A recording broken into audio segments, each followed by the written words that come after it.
Coucou les loulous. Comment ça va? On est, vous savez où on est dans la cellule botanique. Non, on est dans la serre. Oui, dans la serre. Ah oui? T'appelles ça une serre? Oui. Moi j'appelle ça une cellule botanique. D'accord. En fait c'est pareil. Ouais. Ou la zone tampon. Zone tampon, il y a plein de noms pour ça. Donc toi tu appelles ça La zone tampon. la zone tampon. Allez, on va appeler ça la cellule botanique. D'accord, ok. En fait voilà, le but de cette vidéo c'est de vous expliquer comment ça marche. Et à quoi ça sert la cellule botanique? Ouais. Donc c'est un endroit extrêmement agréable. On adore ces espaces cocooning comme on a fait là. Ouais, c'est vrai. Donc, Et l'idée, c'est que là, aujourd'hui, c'est le 5 novembre, il fait -1 dehors, ressenti, hein, il fait +1, mais on a eu de la gelée blanche. Et là, depuis 9h30 ce matin, les fenêtres sont ouvertes parce qu'il fait trop chaud à l'intérieur. on est en t-shirt tout le temps. De temps en temps, je mets des températures sur Facebook pour vous montrer en fait la différence entre l'extérieur, la cellule botanique, la chambre, les pièces à vivre. Voilà, pour vous montrer que vraiment sans chauffage, c'est génial. Mais on va pas vous parler de ça aujourd'hui. Non. On va vous parler, De la cellule botanique. oui, mais de l'eau. Ah ouais. Comment fonctionne en fait ce système de cellules botaniques. Donc on vous en parle tout de suite. Nous sommes Frédéric et Sabrina. Nous travaillons depuis quelques années à aller vers une autonomie. En passant par la construction d'un Earthship, l'alimentation, nous travaillons sur le zéro déchet aussi et beaucoup d'autres choses. Bienvenue sur notre chaîne.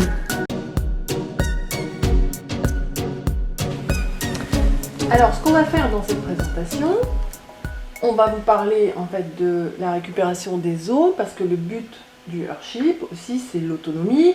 L'autonomie aussi, donc ça veut dire récupérer ces eaux et les réutiliser en fait. C'est recycler l'eau plusieurs fois dans l'habitation. Là, on recycle les zones grises et les zones noires, mais là, on va vous parler uniquement des eaux grises. D'accord? D'accord. C'est cool, si t'es d'accord avec Ouais, moi. ouais.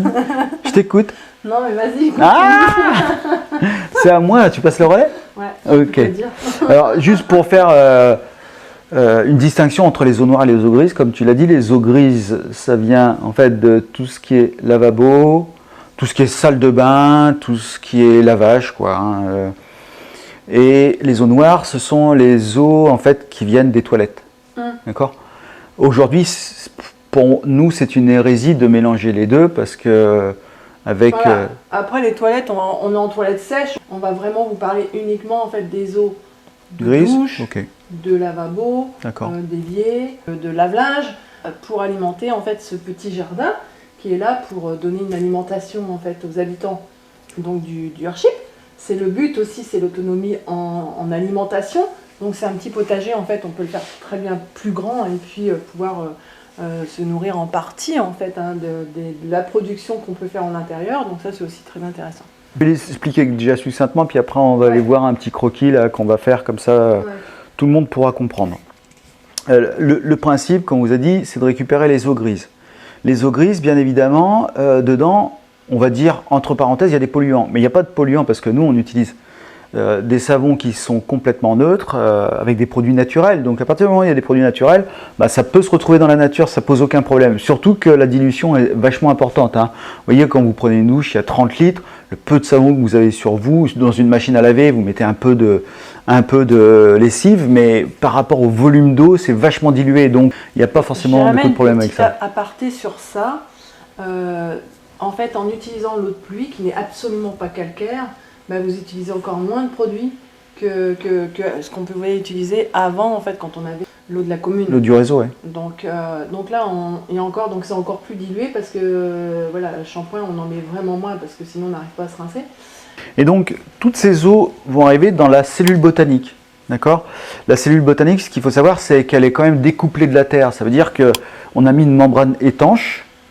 D'accord, ça fait 80 cm de profondeur, on a mis une membrane étanche, comme ça ne va pas se diluer dans la nature, dans le terrain qui est autour de nous. Parce qu'on pourra dire on va polluer, oui c'est possible.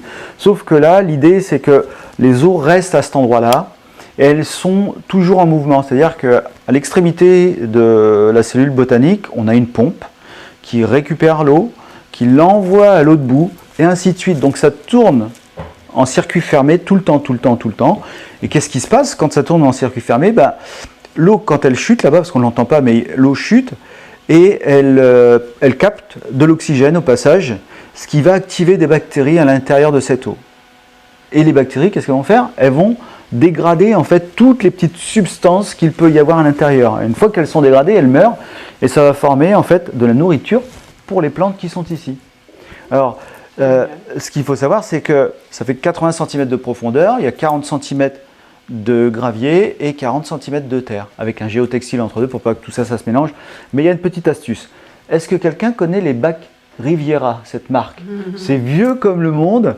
Et en fait, dans le principe Earthship, c'est pas fait comme ça, mais moi je me suis dit, et j'en ai discuté avec Mathieu, si on faisait le principe des bacs Riviera, ça serait génial, quoi, parce que ça pourrait aller capter l'eau. Parce qu'aujourd'hui, les plantes, quand elles sont au départ, les racines ne sont pas encore descendues, donc elles ne vont pas tout de suite capter l'eau qui se trouve à 80 cm dans les graviers. L'idée, en fait, c'est dans la partie terre des 40 cm, on a mis des tubes qui sont percés et la terre descend jusqu'en bas. C'est-à-dire que l'eau par capillarité va remonter dans la terre et va se diffuser à l'intérieur dans toute la masse de terre. Et c'est ce qui va donner à manger nos belles plantes, là, bananiers. Bon, il n'y a pas encore de bananes, hein, mais bon, ça fait qu'un an, on a encore un peu de temps. Mais bon, les tomates là-bas au bout fonctionnent très bien. Donc voilà, le mieux maintenant, c'est peut-être de passer... On va passer au petit croquis, vous allez voir, c'est génial. Ouais, allez, on y va. On y va. Ah, c'est parti dans le bureau. On va vous faire un petit partage d'écran avec un écran blanc et comme ça, tu vas pouvoir faire des petits dessins pour montrer exactement comment vous avez fait la cellule. Parce que d'expliquer dans le vide, c'est voilà, comme ça, c'est ce sera mieux. plus facile de comprendre en fait les choses. Eh bien, voilà la cellule botanique. Toc. Avec une partie en dessous donc qui fait 40 cm, dans laquelle il y a du gravier. Donc voilà, notre cellule botanique, elle fait ici 20 mètres de longueur. Ici, j'ai dit qu'elle faisait 90 cm. 80 cm, voilà. Pour vous expliquer ce qui se passe. Donc 20 mètres de longueur, 90 cm de profondeur, 80 cm, donc il y a une petite pente pour que l'eau s'écoule de ce point-là vers le point des 90 cm, comme vous l'aurez compris.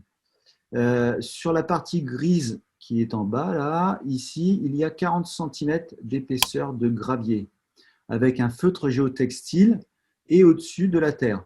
Alors, ce qu'il faut bien penser, c'est que toutes les eaux usées arrivent par un tuyau qui se trouve à peu près au milieu, là, où c'est indiqué. Donc en fait, là, tu parles, toutes les eaux, c'est l'évier, le lavabo, la douche, la baignoire, le lave-vaisselle, le lave-linge. Voilà. Tout ça, ça arrive là. Exactement. Ça arrive par cette tuyauterie, ça arrive dans un bac, et après… Un bac où il y a un filtre. Voilà, dans un bac où il y a un pré-filtre pour enlever toutes les grosses cochonneries et un peu plus petit filtre qu'on nettoie régulièrement. Une fois que l'eau est arrivée ici, qu'est-ce qui se passe? Elle s'infiltre, elle descend jusque là, et comme il y a de la pente, elle va jusqu'au bout, ici. Et à partir d'ici, là, en fait, ce qui est représenté à cet endroit-là, c'est un tube PVC dans lequel, à l'intérieur, il y a une petite pompe. Et cette pompe, elle sert à quoi? Il y a un tuyau qui repart de là, qui va jusqu'à l'autre tuyau ici. Et l'eau, ici, elle descend par gravité, elle retourne. Donc en fait, on a un circuit fermé entre les 90 cm et les 80 cm. C'est ce que je vous expliquais tout à l'heure. Grâce à ça, ici, la chute d'eau, là, l'oxygène est entraîné par la chute d'eau et ça active tout un tas de bactéries à l'intérieur de la cellule botanique. Par dégradation après, ça va profiter à toutes les plantes qui sont à l'intérieur. Et tu parlais aussi de bac Riviera. Oui, c'est exact. Je ne sais pas si tu allais parler de ça maintenant. Si, je vais en parler maintenant.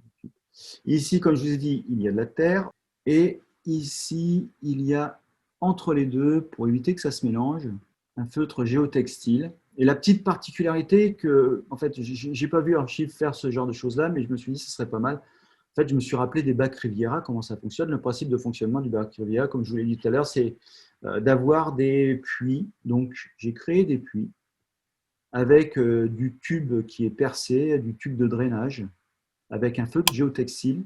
J'en ai mis à peu près tous les mètres. Et donc, à l'intérieur de ces tubes-là, on a mis de la terre. C'est-à-dire qu'on a rempli le gravier, on a mis notre tube à l'intérieur, on l'a fait maintenir, on l'a fait passer à travers le feutre géotextile et on a mis notre terre par-dessus et on a rempli tous ces tubes de terre. Et qu'est-ce qui se passe? Tout simplement, c'est que l'eau est en contact avec la terre et la terre, elle a un pouvoir d'absorption, donc l'eau remonte par ici et vient alimenter toute la terre qui est là pour alimenter nos belles plantes. Enfin, ça, c'est pas une belle plante, ça. Je vais vous dessiner une plante. Et voilà. Bon, ouais, heureusement qu'elles ont pas cette tête-là. Pour éviter que toutes ces eaux n'aillent s'épandre dans la terre qui se trouve tout autour, on a mis à l'intérieur de ce bac une bâche en EPDM. Donc, on a isolé du sol toute notre cellule botanique par une bâche EPDM.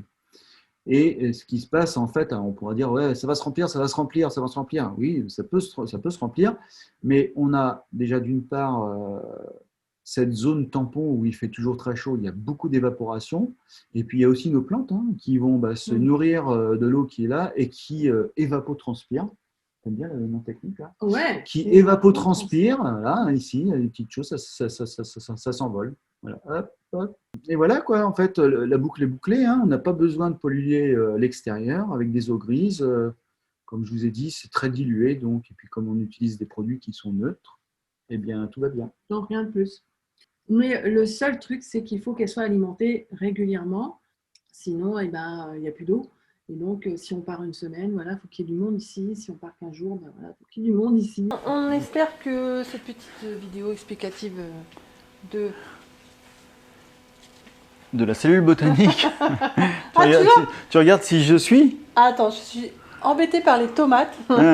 Alors, qu'on soit bien d'accord, tout ça, c'est la zone tampon. Voilà. D'accord? Et ça en bas, c'est bien la cellule botanique. Ok. Eh ben, on avait raison tous les deux. Ouais.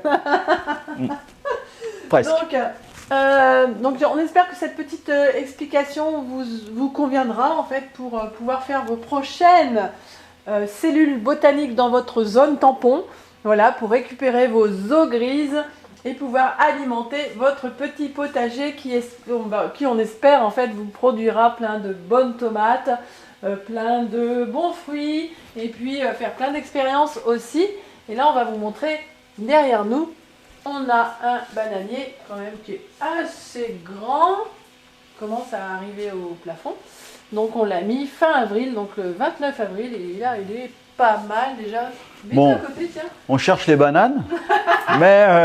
Non, mais l'idée, c'est aussi que ça fasse un peu d'ombre et de l'ombre naturelle. Ouais. Surtout qu'on en a besoin en plein novembre, là, quand il fait froid dehors, là, et qu'il fait trop chaud à l'intérieur, on est content d'avoir un peu d'ombre. Et ici, on a une vigne et qui a donné pas mal cette année. On l'a mise aussi en début printemps.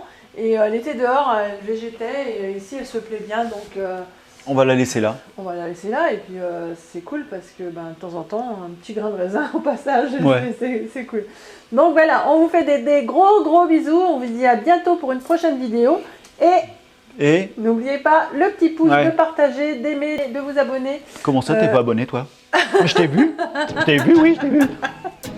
Donc, on vous fait des bisous. À bientôt.